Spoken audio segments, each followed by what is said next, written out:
इस वक्त मैं मौजूद हूँ जंतर मंतर पे ब्रिजभूषण की गिरफ्तारी को लेकर के आज संसद भवन का भी उद्घाटन होना था, जिसके वजह से जो हमारी जो रेस्लर जो एक डेढ़ महीने से जो यहाँ पे अपनी हक की मांग को लेकर के वो धरना प्रदर्शन में बैठी हुई थी, उनको भी यहाँ से हटा दिया गया, उनकी छावनी को भी हटा दिया गया है। जिसका आंखों देखा हाल जो है यहाँ के लोग भी जानते हैं किस तरीके से यहाँ के आम जनता के साथ भी बर्बरता दिखाई गई है। आइए जानते हैं उनसे कि किस तरीके से यहाँ पे सारा कुछ सिचुएशन। मैम आप बताइए किस तरीके से यहाँ पर हुआ, सारा कुछ सिचुएशन हुआ, और जो यहाँ पे जो धरना प्रदर्शन पे जो हमारी जो रेस्लर जो बैठी हुई थी एक डेढ़ महीने से, उनको अभी तक में कोई सुविधाएं क्यों नहीं दी गई, क्यों सॉल्यूशन क्यों नहीं दिया गया अभी तक में? देखिए, सबसे पहले तो सुबह यहाँ किसी को आने ही नहीं दिया गया। अब जब भी आए होंगे तो सिर्फ एक यही रास्ता है जो खुला है, बाकी चारों तरफ से ऐसे नाके लगा दिए गए हैं जैसे कि बॉर्डर पे भी ऐसे नाके नहीं होंगे जो चारों तरफ यहाँ पे लगे हुए हैं। और आने के बाद सबसे बुरा ये लगा जिस बुरे तरीके से उन बेटियों को उठाया गया।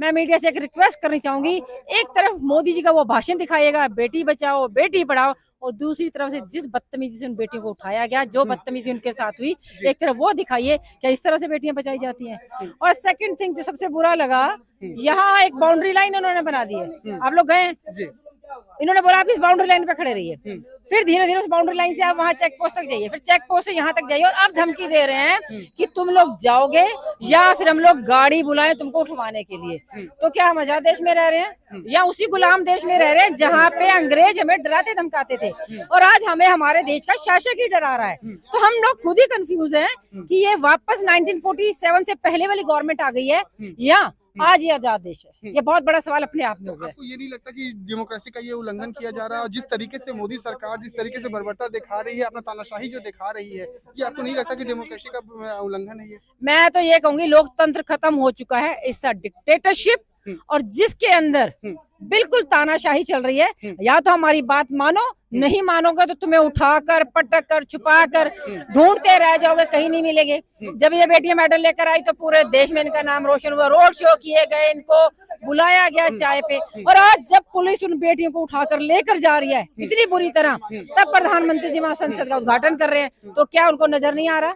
एक सवाल और मोदी जी से, देश की प्रजा ने आपको राजा बनाया और दूसरी बार बनाया, तो राजा का काम ये होता है कि वो अपनी प्रजा की छोटी बड़ी हर बात को सुने। और मोदी जी क्या कर रहे हैं, हर महीने मन की बात करने आते हैं, जहां पे भी जाकर देखो आप बड़े बड़े वो लगा दिए जाती हैं एलसीडी कि मोदी जी मन की बात करेंगे सुनो। और जब इसी देश के वो बच्चे, चाहे वो किसान थे चाहे ये बेटियां हैं, अपनी बात रखना चाहते हैं तो उनके साथ ये सलूक किया जाता है। तो ये दोहरा मापदंड हमें तो इनका समझ में नहीं आता कि आप अपनी बात करना तो जानते हैं पर अपनी प्रजा की बात नहीं सुनना चाहते हैं। लेकिन जब भी प्रेस कॉन्फ्रेंस और भी लोगों से जब मैं बात करता हूँ, काफी जगहों पर जब मैं कवरेज किया हूँ, तो लोगों का यही कहना है मोदी की जो 9 साल बेमिसाल के बारे में जो कहा जाता है कि सुरक्षा को लेकर के, महिला सुरक्षा को लेकर के, पढ़ाई लिखाई को, एम्प्लॉयमेंट को लेकर के, काफी सारे मुद्दों को लेकर के बात करते हैं। तो आपको क्या लगता है कि वो इस मुद्दों को लेकर के वो खरा उतरे हैं अभी तक में? देखिए, आपने कहा मैं हरियाणा से हूँ, आपने बोला एम्प्लॉयमेंट की बात, इन्होंने ये बोला कि हम 2 करोड़ एम्प्लॉयमेंट देंगे, बट अगर आप आज के फिगर्स उठाएंगे आप भी हैरान रह जाएंगे। जो ये जॉब देने की बात कर रहे थे, इनफैक्ट उससे कई ज्यादा तो लोग अनएम्प्लॉयड हुए हैं। तो एम्प्लॉयमेंट दिए कहाँ इन्होंने? दूसरी बात, बेटी सुरक्षा की बात करते हैं, आप रेशियो उठा के तो देखिए 10-10 11-11 साल की बेटियों का रेप हो रहा है। और मैं तो कह रही वो भी आप छोड़कर, आप पहलवान बेटियों के साथ जैसे इन्हें आज सुबह उठाया गया, आपको लगता है ये बेटी पढ़ाओ बेटी बचाओ पे काम कर रही है? जो सरकार इस पे काम करती वो बड़ी रिस्पेक्टफुल इन बेटियों को लेकर जाती, पर जिस तरह से इन्हें आज लेकर गए, इन्हें मारा गया है, ये बात यही अभी आपको क्लियर हो गई है कि ये सरकार कोई ऐसा कार्य नहीं कर रही। इनका एक काम तो बहुत अच्छा है, आपके हमारे टैक्स से बड़े बड़े बैनर जरूर लगा देते हैं। योगी जी यूपी में राज कर रहे हैं, पूरी दिल्ली में उनके बोर्ड लगे हुए हैं। मैं ये पूछना चाहूंगी, जो यूपी में राज कर रहा है उसको दिल्ली में क्यों बोर्ड लगा रहे हो? तो ये अपना विकास का काम इन बोर्ड पे दिखाते हैं, धरातल पे काम नहीं। तो भैया आप बताइए, आपने पूरा आंखों देखा हाल देखा है, सुबह से आप यहीं पर थे, तो किस तरीके से हमारी जो रेसलर जो है उनको ले जाया गया है और किस तरीके से उन पे बर्बरता दिखाई? 1-1.5 महीने से यहाँ पे खुले आसमान के नीचे अपने हक की लड़ाई के लिए वो लड़ रहे थे ब्रिजभूषण की गिरफ्तारी को लेकर के। तो आप अभी तक में उनको, उनकी गिरफ्तारी क्यों नहीं हुई? उनको पद से हटा दिया गया, लेकिन फिर भी वो अभी भी यही कहते हैं कि जब तक हमारा नार्को टेस्ट नहीं होगा, वो ये दावा कर रहे हैं कि पहले उन लोगों का नार्को टेस्ट किया जाए उसके बाद मैं करूंगा। तो इस तरीके से क्यों किया जा रहा है? पहली बात तो जुर्म बृजभूषण ने किया, लड़कियों ने नहीं किया, तो नार्को टैक्स भी बृजभूषण का होना चाहिए, ठीक है। और और आज रेसलर्स को इतनी गंदी तरह एनिमल्स की तरह बिहेव करके लेकर गए है बसों में। गलती उनकी नहीं थी, शांति पूरा पीसफुल प्रोटेस्ट लेकर जा रहे थे पार्लियामेंट की साइड, तो इतना बदतमीजी करी उनके साथ, मारपीट करी उनको, बहुत तेज, बहुत घसीट के ले गए। लाइक किसी गर्ल के साथ ऐसे रिएक्ट नहीं करना चाहिए पुलिस को। एक रिस्पेक्ट रखना चाहिए कि वो एक गर्ल है, उसे डिटेन भी करना है तो मीन्स की रिस्पेक्ट की तरह डिटेन करे, क्योंकि वो रेसलर्स है और उन्होंने गोल्ड मेडल जीता है, हमारे देश का नाम रोशन किया है। तो जैसा कि हमारी जो रेसलर जो है बजरंग पूनिया हो गई, साक्षी मलिक हो गई, फोगाट हो गई, जब वो मेडल जीत करके आई थी तो यही मोदी जी उनके कंधे पे हाथ रख करके बोले थे आप हमारे एरिया से हैं, आप हमारी बेटी हैं। तो जिस तरीके से आज उनको जिस तरीके से ले जाया गया, जैसा आपने बताया कि उनको रिस्पेक्ट एकदम नहीं दिया गया, तो वो रिस्पेक्ट उस वक्त था जब उनका नाम रोशन हुआ था, जब मोदी सरकार जो थी उनके हित के बारे में सोचे, तो वही वो कहाँ चला गया, अब वो उनकी इज्जत कहाँ चली गई? मैं मोदी जी से यही बोलना चाहता हूँ कि क्यों क्रिमिनल को बचा रहे हो आप? जी। क्या रेसलर्स इतने नाम रोशन करा, तब आपने बोला कि उन्हें इनवाइट किया अपने घर में, लेकिन अब उन्हें आपकी जरूरत है तो कहाँ पर हो? क्या और हमारा आज बोलने का अधिकार पूरा छीन लिया है। आज जो भी बोलता है उसे जेल में डाल देते हैं। मैं यही बोलना चाहता हूँ कि क्रिमिनल को छोड़ा हुआ है, लेकिन जिसने एलिगेशन लगाया उसे पकड़ लिया है। तो ये कैसा कैसा वो है कि आज बोल ही नहीं सकता बंदा, किसी पार्टी के लिए बोलेगा तो उसे पकड़ लेंगे, तो ये हमारा वो जिस नहीं है। तरीके से आज संसद भवन का उद्घाटन हुआ, तो आपको नहीं लगता कि हमारी जो महामहिम जो है द्रौपदी मुर्मू, उनको उद्घाटन करना चाहिए था? एक तानाशाह की तरह से उन्होंने मोदी जी ने खुद से उद्घाटन करा। मैं बोलना चाहता हूँ पार्लियामेंट तो पुराना भी चल ही रहा था, जी। तो नए बनाने की क्यों जरूरत थी? स्कूल बनाते। अभी हमें हॉस्पिटल की जरूरत है। लोग बीमार होंगे तो पार्लियामेंट तो जाएंगे नहीं, लोग बीमार होंगे तो हॉस्पिटल जाएंगे। हमें हॉस्पिटल की जरूरत है, अनएम्प्लॉयमेंट इतनी है, हमें एम्प्लॉयमेंट की जरूरत है कि लोगों को काम मिले।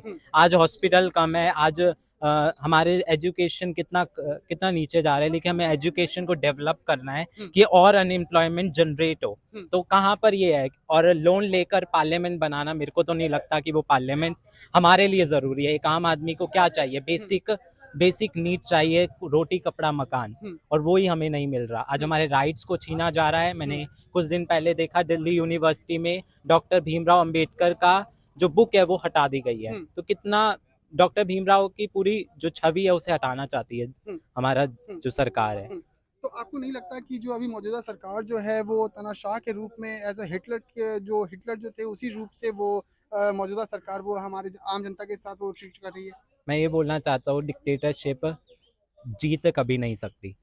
वो एक ना दिन हारेगी, क्योंकि अभी लोगों के आंखों में बस धर्म की पट्टी बंधी हुई है, लेकिन अब लोग धर्म पर वोट नहीं देंगे, अब काम पर वोट देंगे। ठीक है, लोगों को पता है कि लोग क्या सरकार कर रही है, कैसे लोगों को पागल बना रही है। काम कुछ करा नहीं। हम कर्नाटका में देखा काम, वहां पर गवर्नमेंट बीजेपी की थी, लेकिन उन्होंने क्या बोला? धर्म के बारे में बोला कि जय श्री राम। क्यों जय श्री राम को बदनाम कर रहे हो तुम धर्म का लोग? बात किया, यहीं पे दिल्ली दिल्ली में ही काफी जगहों पे मंदिरों को तोड़ा गया।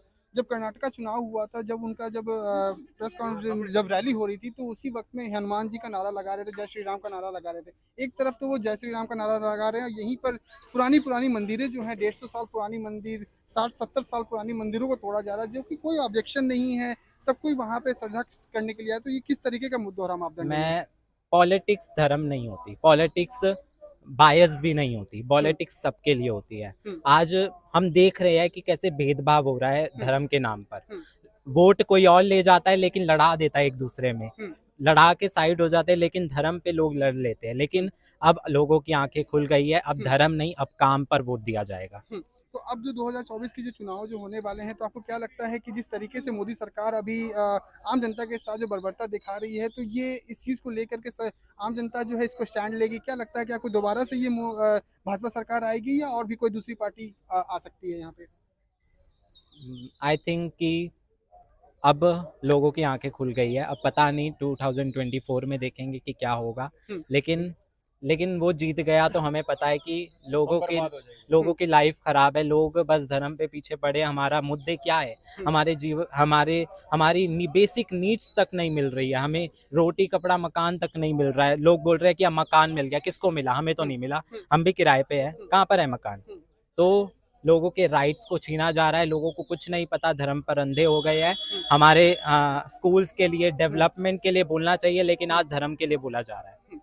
तो देखा है किस तरीके से तकलीफें हैं आम जनता पर। सरकार जो जिस तरीके से कहती है कि हाँ एम्प्लॉयमेंट को लेकर के, सुरक्षा, महिला सुरक्षा को लेकर के काफ़ी सारे दावे वादे करती है, लेकिन महिला को लेकर के अभी तक कोई भी सुरक्षाएं नहीं दी जा रही। एक तरह से ये जो सरकार जो है वो तानाशाह के रूप में वो उसको यूज़ कर रही है, बस आम जनता की भावनाओं के साथ वो खेल रही है, वोट बैंक के लिए वो खेलती हैं।